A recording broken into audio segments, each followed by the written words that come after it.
Sa bahagi naman ng San Sebastian, makalipas ang mahigit 1 oras ay dumating na si Alfred. Dala ang mga pinamili para kina Lolo Ino. Alfred, maraming salamat ha. Ikaw ba ay bumili na rin ng ulam para sa inyo? Opo Lolo Ino, isda lang naman ang bili ni Mira. Magluluto kasi kami ng sinabawang gulay na may bagoong alamang. Kaya gusto niya raw ng pritong galunggong na ipapares roon. Kaya iyon ang binili ko. Ah, ganun ba? Salamat uli rito ha. Opo Lolo Ino, sige po, uuwi na ako. Wika pa ni Alfred at agad nang umalis. Mabilis kasing nagsilapit sina Dodong, Maribet, Julie at Leandra. Kaya mabilis nakuha ang mga pinamili. Si Aling Sally naman ang nag-asikaso ng pagtitimpla noong ipapaihaw at si Dodong na ang nagpaihaw noon.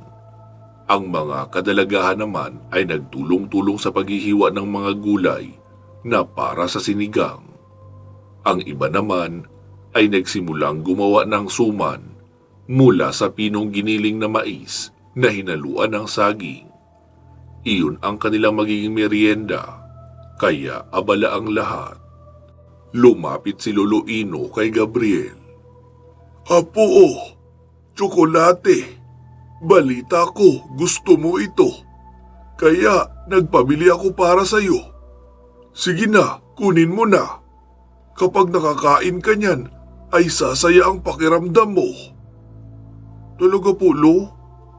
Oo, Apo. Totoo ang sinasabi ko. Nagbalat ng isa si Lolo Ino at iniabot kay Gabriel. Tinanggap naman iyon ng bata at kumagat. Sabi naman ni Lolo Ino, Jen, Buboy, tsokolate baka gusto nyo. Sige po, Lo, pahingi rin kami, tag-isa.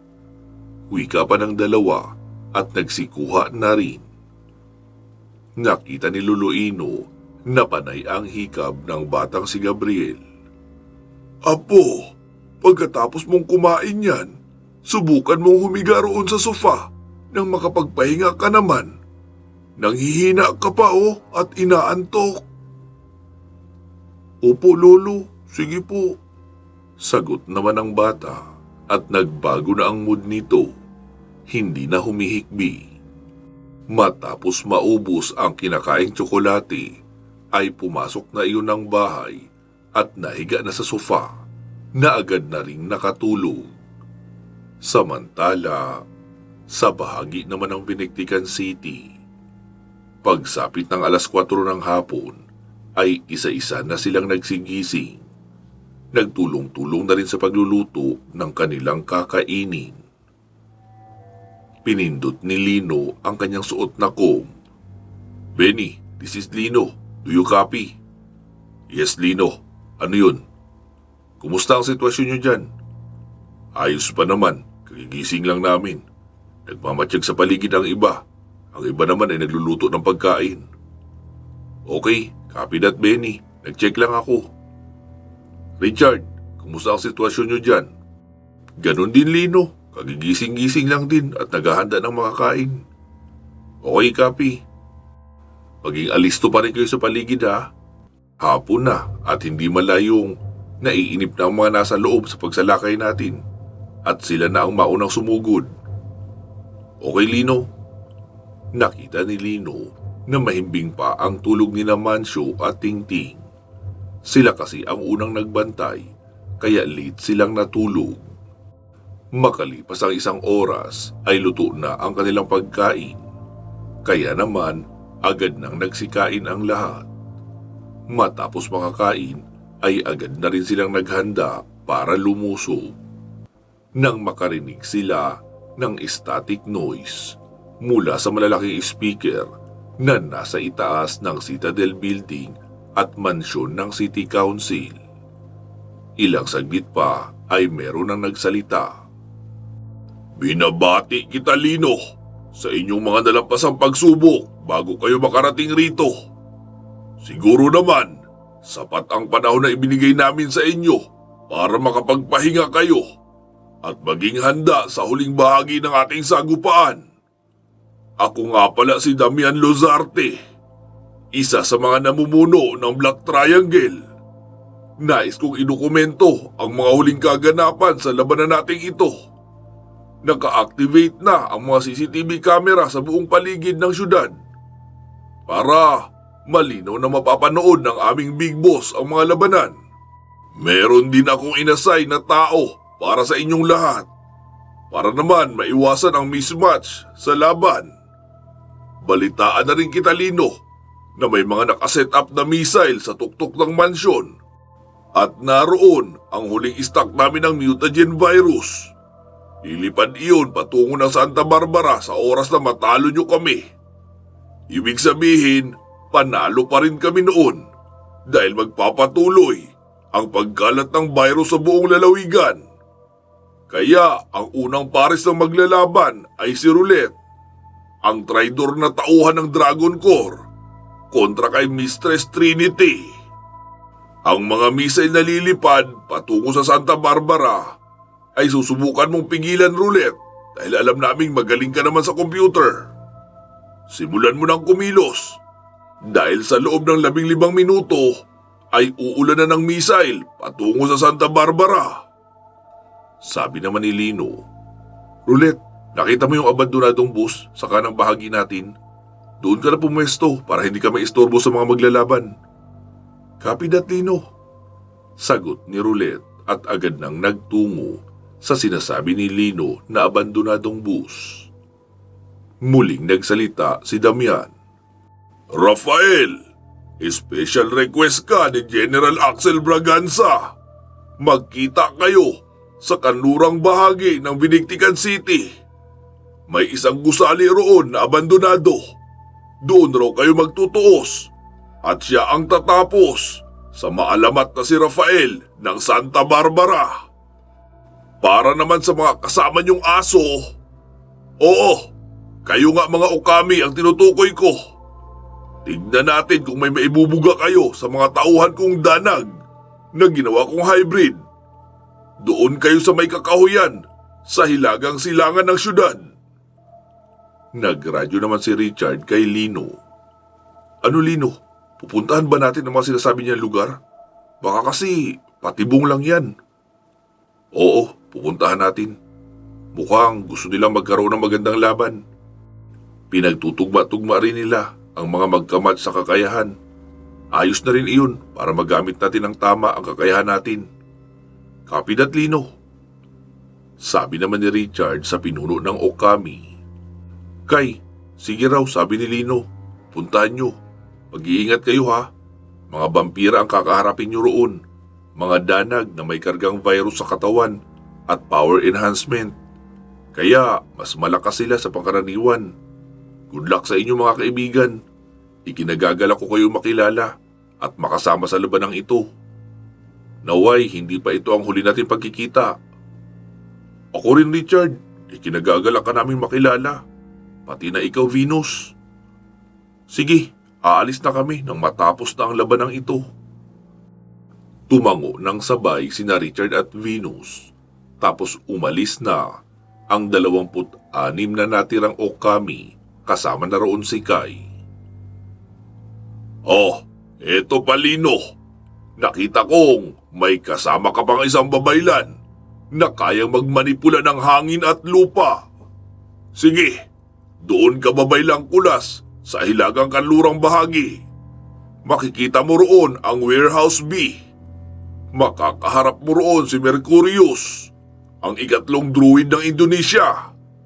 Excited na siya pumaslang ng babaylan dahil si Lino ang tumapos sa kanyang dalawang kinakapatid. Good luck sa inyong dalawa. Sa iyo naman, Colonel Benny Alonso, may ipapadala ako dyan sa inyo. Si Subject 101, o mas kilala sa tawag na Nemesis. Fresh na fresh yan, galing sa laboratorio. I-deliver ko sa location nyo after kong maibigay ang lahat ng match. At para naman sa inyong tatlong dilag, may ipapadala akong magagandang mandurgo sa inyo. Mga personal kong tagapag-alaga yan sa kama. Sila ang mag-aasikaso sa inyo. Abangan niyo sila sa kaliwang bahagi ng mansyon. Sabi naman ni Micaela sa com. Venus, pumunta ka na rito dali. Ikaw yung ikatlong dilag na sinasabi niya. Copy that, Micaela. Papunta na ako dyan. Sagot ni Venus. Ikaw naman, Captain Richard Sanchez.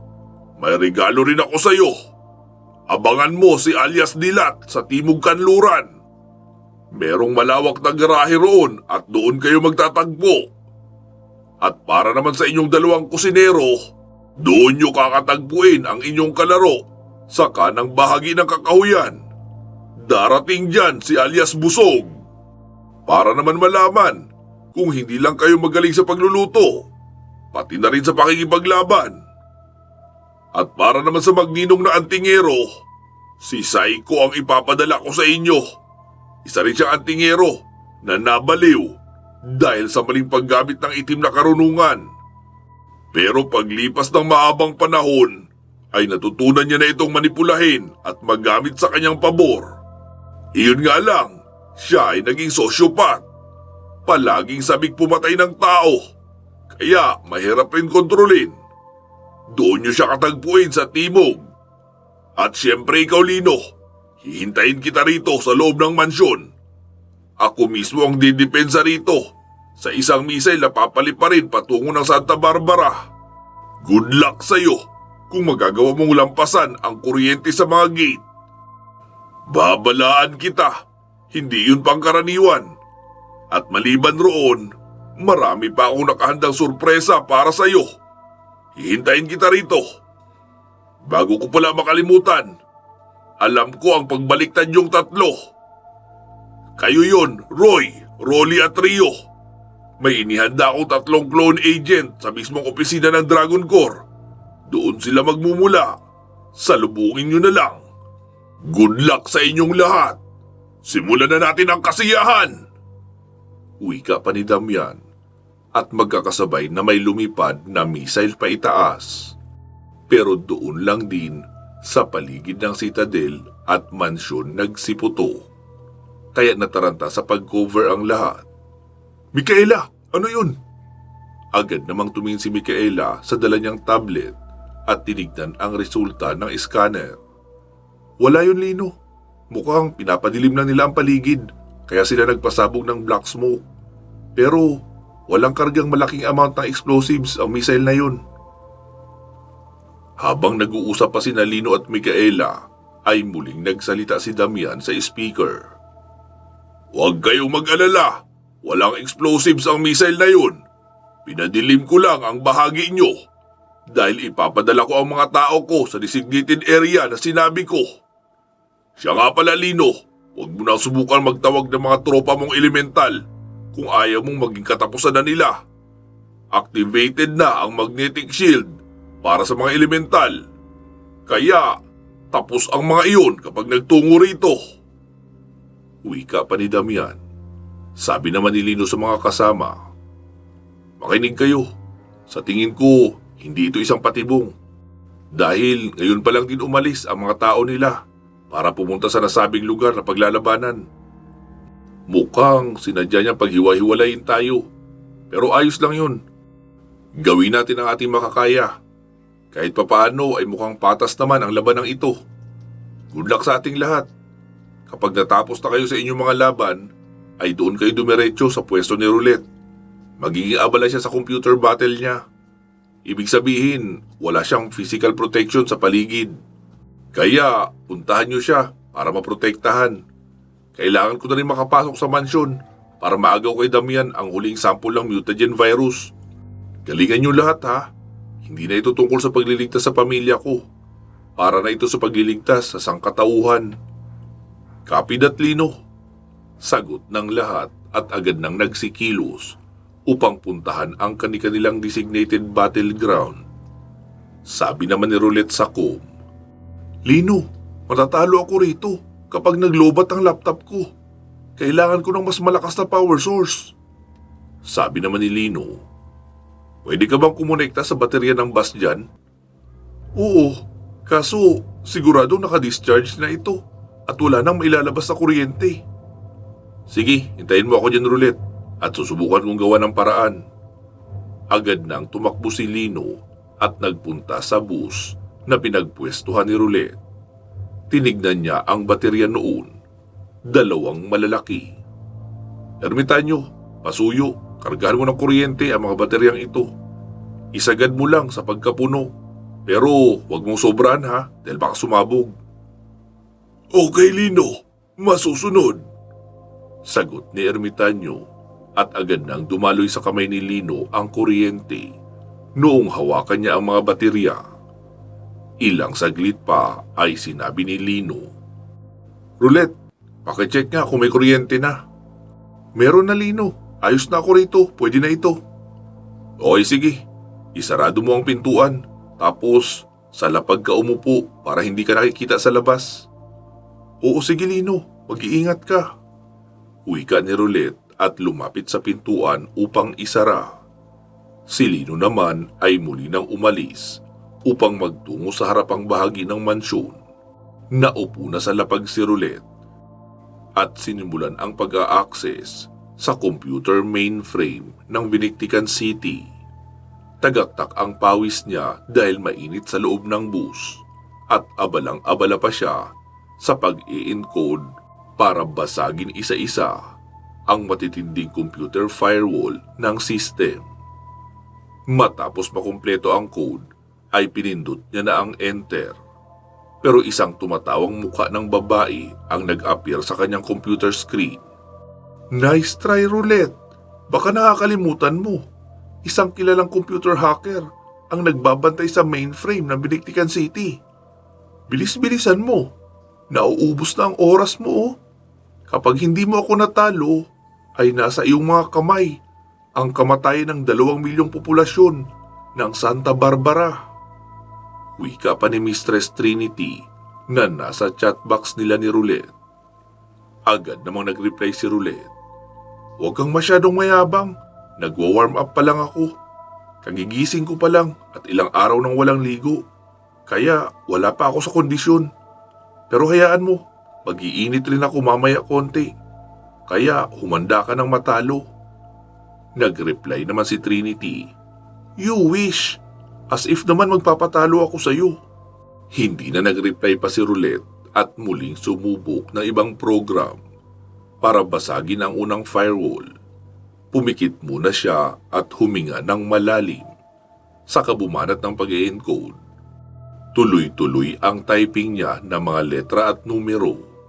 Walang maling pindot. Dahil isang letra lang ang mali, ay magiging mali na ang buong program na ipinapasok niya. Patuloy lang siya sa pagtatype, pero panay rin ang pagpapadala ng mensahe ni Trinity para guluhin siya.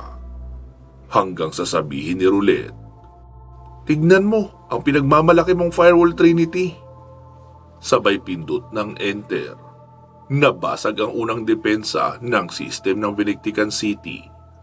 Napasabi naman sa side niya si Trinity. Ha? Paano nangyari yun? Nag-pop up naman sa kanya ang mensahe ni Roulette. Kumusta, Mistress Trinity? Impress? Nag-reply naman agad si Trinity. Maaga pa, bruha, para magyabang ka. May 2 pang firewall na kailangan mong mabasag. At ang ikatlong firewall ay naka-online sa monitor ko. Tingin mo, hindi ko hahabulin ang pagpapalit ng code sa tuwing malapit mo nang makrak ang system codes ko? Nag-reply naman si Roulette. Let's see. Game for round 2? Let's begin. Dahil sa pang-aasar ni Roulette, ay nagsimula ng mapikon si Trinity. Muling nag-focus si Roulette sa pag-crack ng code ng ikalawang firewall. Nakaisip naman ng paraan si Trinity. Nila-lockout niya si Roulette para mahinto ang pagtatype nito sa loob ng system logs. Nice try, Trinity. Now, you play dirty. Idadaan mo ako sa pagsipa sa system. Muli siyang nag-type sa loob ng chatbox. Afraid much? Wika niya na may kasamang emoticon na nakataas ang kilay. Muli niyang sinubukang pumasok sa system. Pero naglalagay na siya ng defense program na magsisilbing kalasag ng program niya para kapag ginamitan siya ng lockout attack ay iyong armored program ang tatamaan. Kaya dalawa noon ang ginawa niya. Sa bahagi naman ni Trinity, "Aba, tusok ang bruha ka. Ginagamitan mo ako ng program protection. Pero papasaan ba yan? At iisa-isahin ko ring babasagin yan." Patuloy sa paglalaban ang dalawa sa pamamagitan ng computer hanggang sa nabasag na ni Roulette ang ikalawang firewall. "Two down, Mistress Trinity.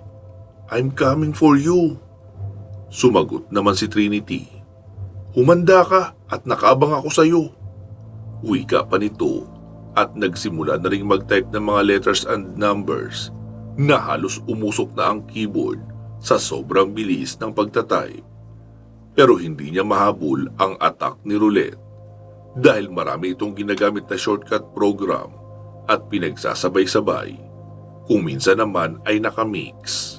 Kaya hindi tuloy malaman ni Trinity kung anong bahagi ang unang didepensahan hanggang sa mabasag na rin ni Roulette ang ikatlong firewall. Napasuntok si Trinity sa monitor ng computer sa pagkapikon. Napansin naman siya ni Damian. "Anong nangyari, Trinity?" "Pasensya na, boss. Napikon lang ako sa pang-aasar ni Roulette. Sa laptop na lang ako magbabantay." Muling nag-log-in si Trinity, pero nakita niyang malapit nang marating ni Roulette ang online control ng mga missile system at magagawa iyong ma-deactivate remotely. "Boss, napasok na tayo ni Roulette. Nakukuha niya na ang control ng missile system."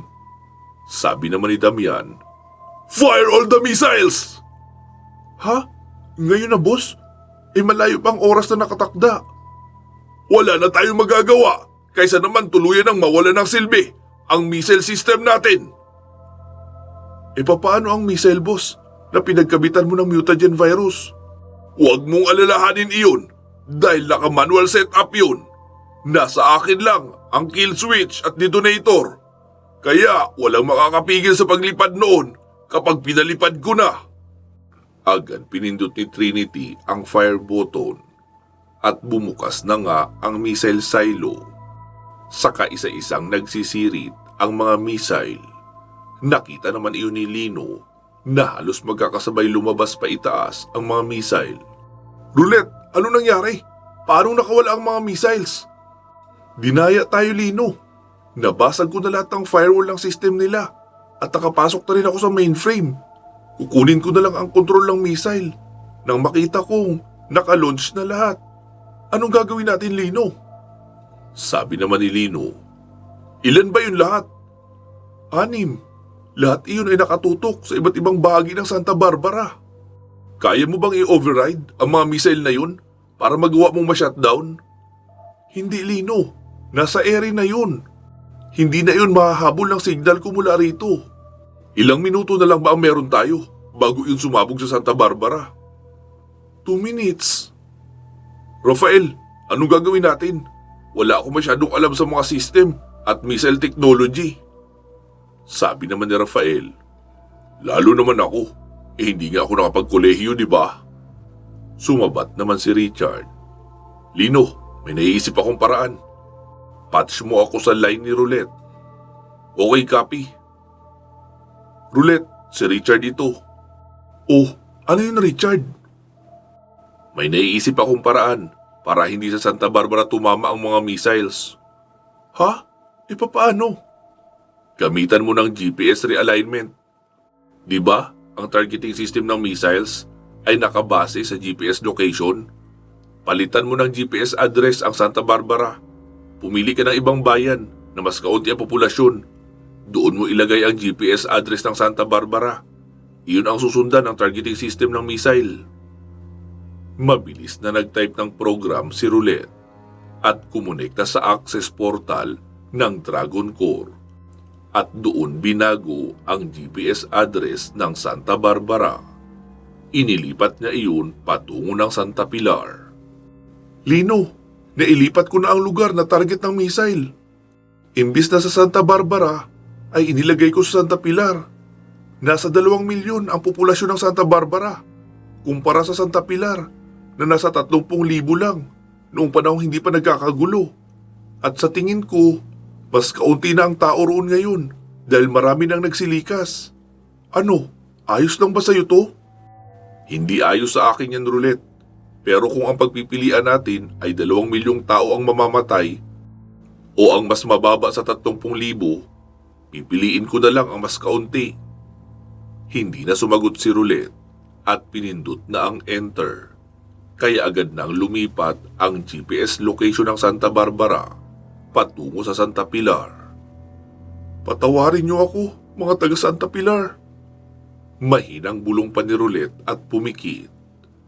Sa bahagi naman ni Damian ay sinabi nitong, "Ano nang nangyayari, Trinity?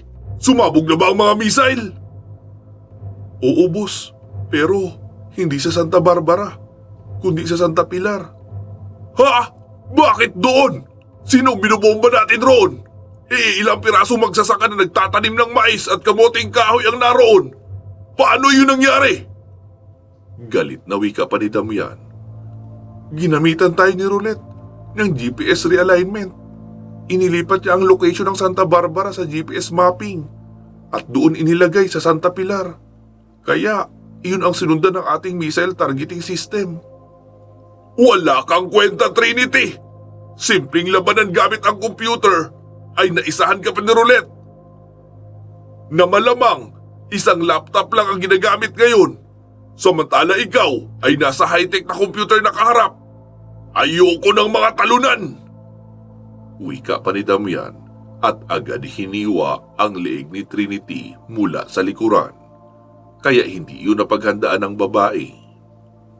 Dinampot ni Damian ang isang magsalamesa ni Trinity at iyon ang isinahod sa tumatagas na dugo sa leeg ng babae. Noong mapuno ay sa kanya diretsyong ininom.